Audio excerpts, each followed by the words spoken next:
and who done many beautiful work in Uganda. She's founder of Amani Family Center in Uganda, consultant midwife. She's sick children's and neonatal nurse.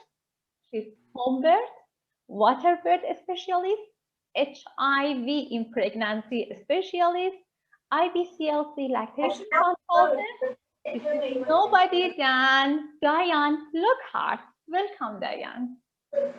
Yeah, what is it? Cuckoo? Okay, I'll take the swing over. Can we mute Gail? Yeah, we will make it. So. Good evening, everybody. This Zoom thing is a very new thing for me, so it's so exciting. Just as people have been logging on, I've been writing down all the countries that people are coming from, and it just amazes me. UK, US, Peru, Uganda, Germany, Iran, Saudi, India, Dubai, Cambodia, UAE, and New York. I mean, those are just a few of them that I've seen. So it's really, really exciting to be here. And thank you, Lily, for organizing this. It's really wonderful.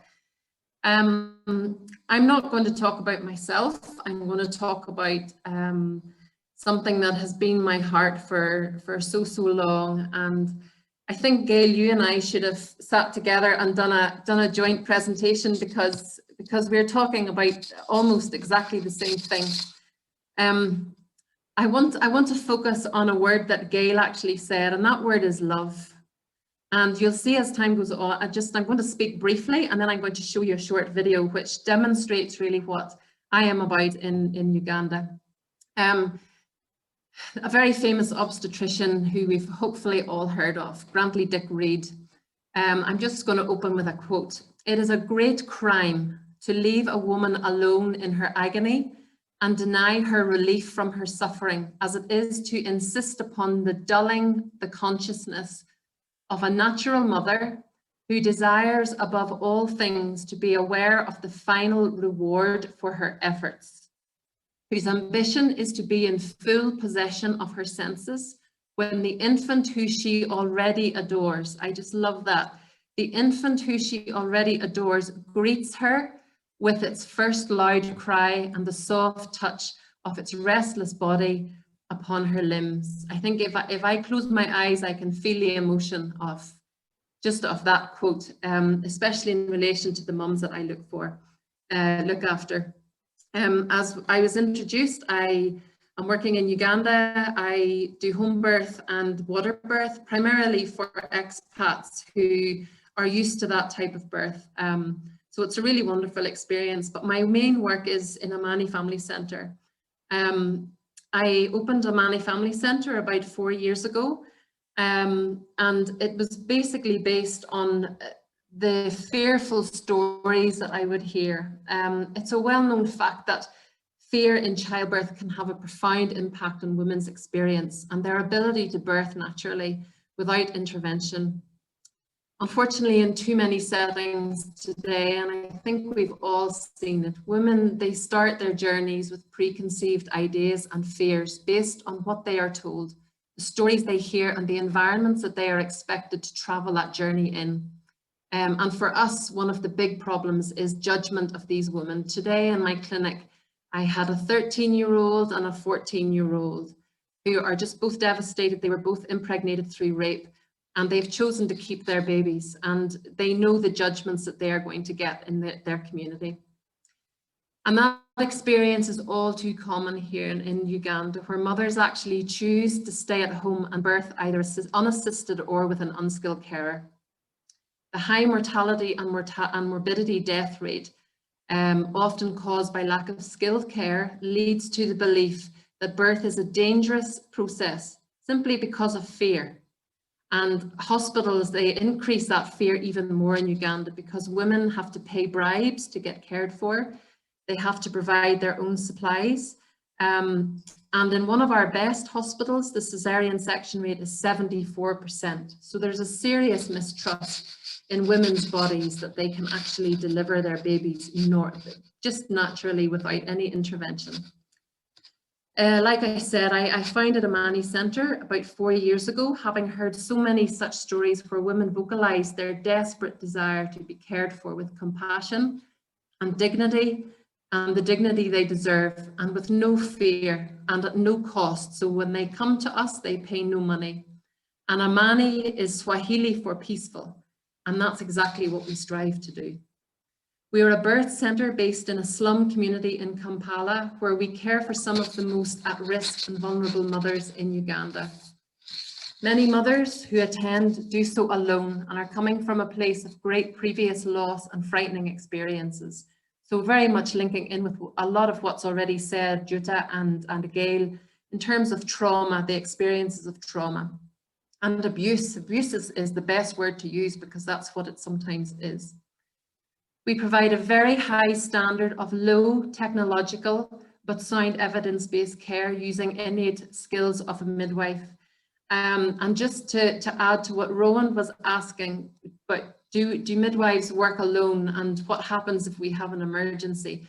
Midwives are the most skilled people at working in low technological situations and dealing with these emergencies without the use of technology. My birth centre has no doctor. I often work there alone, especially at night time.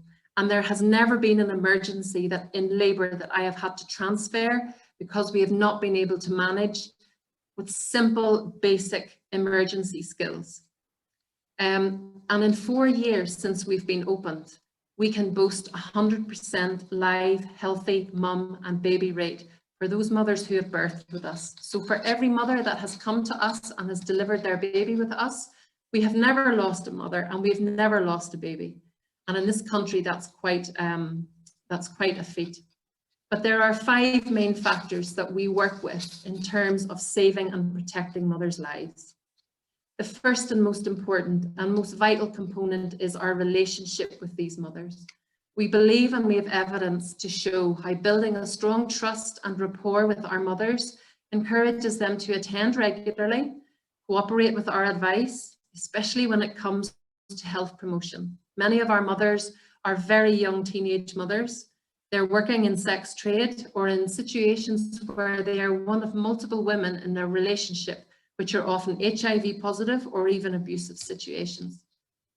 So being available to them for free testing, having open, dignified and compassionate environment, non-judgmental opportunity for them to share with us their stories, helps us to support and protect them in every aspect throughout their pregnancy.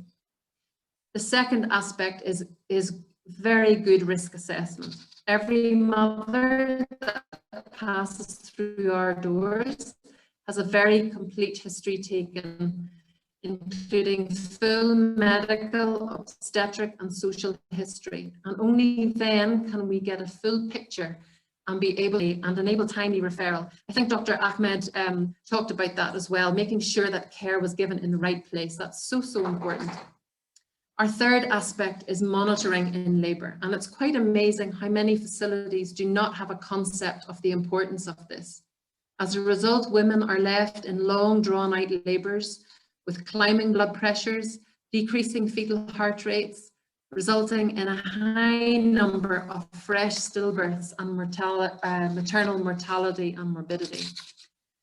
Simple observation, using our eyes, our ears, our hands and our senses of a mother's behaviour, blood pressure checks, fetal heart checks, and spending time with the mother can make all the difference. And of course, every situation that we have, we use as a training situation. Every emergency we have a debrief and we train. And the midwives, the 2 midwives that I have, are very, very quickly learning new skills, which has just made all the difference. Things like delayed cord clamping, basic neonatal resuscitation. We can't pull the bell for the pediatrician to come in. We just have to work with what we have. We have an oxygen cylinder, we have a bag and mask, and yet we've never lost a baby, even though a couple have been close. Timely referral, number 4, is so, so important. There was a report done by Maternity Alliance, And it talked about how the delays there are 3 delays in maternity care that lead to the death of both mothers and babies. And one of those delays is in timely referral. And it goes without saying, but here that requires supportive transport. We provide money for them to transport. We provide the transport if we're able to. And of course, making sure they are totally in, informed consent, and that sound decision that we have sound decision-making skills, and that those mothers and families are involved in the decisions that they make for their care. And finally, again, most importantly, is partnership with other specialists. I don't believe that any of us are so experienced that we can work as an individual, just on our own. We have to work with other people. We have to continue to learn. And we have formed some strong relationships with other professionals that allows us to give a high standard of multidisciplinary and immediate care for our mothers without delay. Although this has to be paid for in the hospital that we use, we have been able, through the donors that fund us, we've been able to raise an emergency fund. And we also aren't pushed to pay that bill before the mother. A lot of hospitals here, as soon as you go into the hospital, you have to pay money, whereas we don't have to pay money until we're actually bringing the mother out of the hospital. But we can be assured that all the care that they receive is of a very high standard. We are able to get scans done. We work closely with the police, and it's so important. Simple basic skills. I think the whole emphasis of the clinic is that we use simple basic skills of a midwife, and I think that's why being a midwife is so wonderful, because we haven't lost those skills. If you look at the age-old profession of midwifery, they didn't have scans, they didn't have Dopplers, they didn't have blood tests, they didn't have all these things. And we in Uganda are actually without a lot of those. We don't test our mothers' bloods routinely, we don't scan routinely, and yet our basic skills and risk assessment have been able to save hundreds of lives. In COVID, we delivered 400 babies. 400 babies for 2 midwives is quite amazing. So what I just want to do, if I've got time, I just want to show you a very short video. This was a video that was done for our main donors. And again, going back to what Gail was saying, is love is the most important thing in our work. And certainly with these mothers, we have to show them love. And our campaign this year is called Love Another Mother. So please enjoy the video. I think, Saeed, if you could put it on for me.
Growing up, I saw like mothers, especially in the villages, were having fear to birth.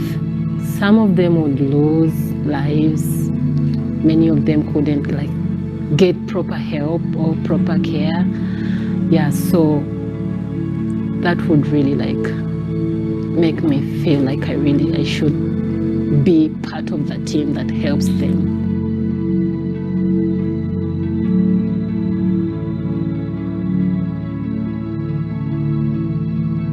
We don't deliver babies, but mothers deliver babies. We're just there to help them, to just encourage them, to just help them through the process.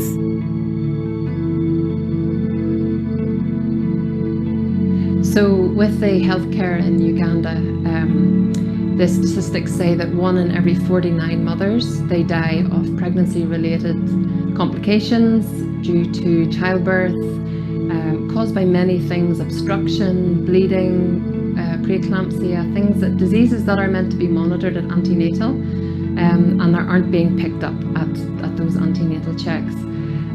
In terms of babies, the number of babies dying is much higher.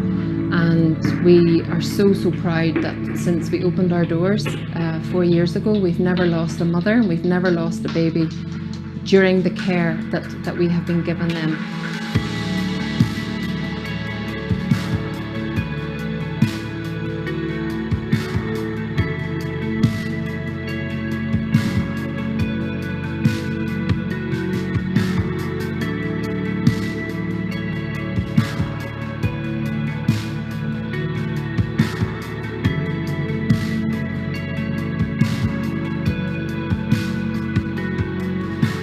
This work is really important in this community because there are so many mothers that cannot gain access to the hospitals for various reasons.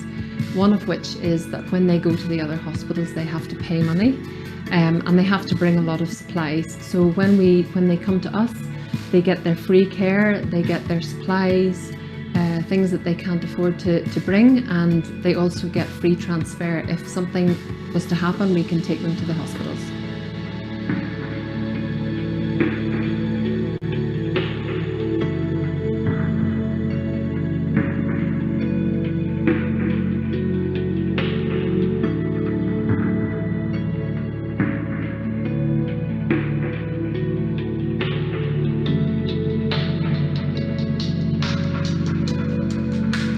There is nothing that we wouldn't do to make sure that these mothers are safe, dignified, cared for and supported. So we always do and try put ourselves in their shoes to make sure that they are totally and definitely safe. At Amani, our biggest aim is to build an environment for every mother, for each and every mother in this community to give birth in peace, in love, and give them the dignity they deserve, just like any mother elsewhere.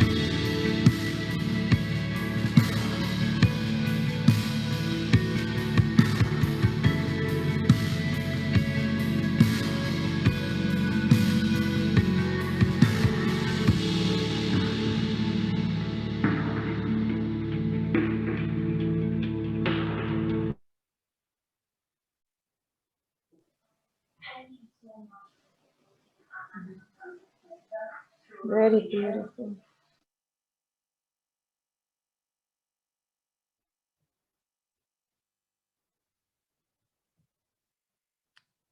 Yeah, thank you for playing that. I hope that demonstrates what, who and what we are. Actually, the last bit of the video has been cut off, and Rebecca, the midwife, who's featured there, her last words are of course, this was a fundraising video, and her last sentence was, "By supporting us, you help us love another mother," which is the ultimate aim of the video. And just quite poignantly for us, that video is very special to us because the little baby, the newborn who is featured, with her rubbing the little foot and the syringe feeding, we lost that baby at 6 weeks. Unfortunately, that baby was born with gastroschisis.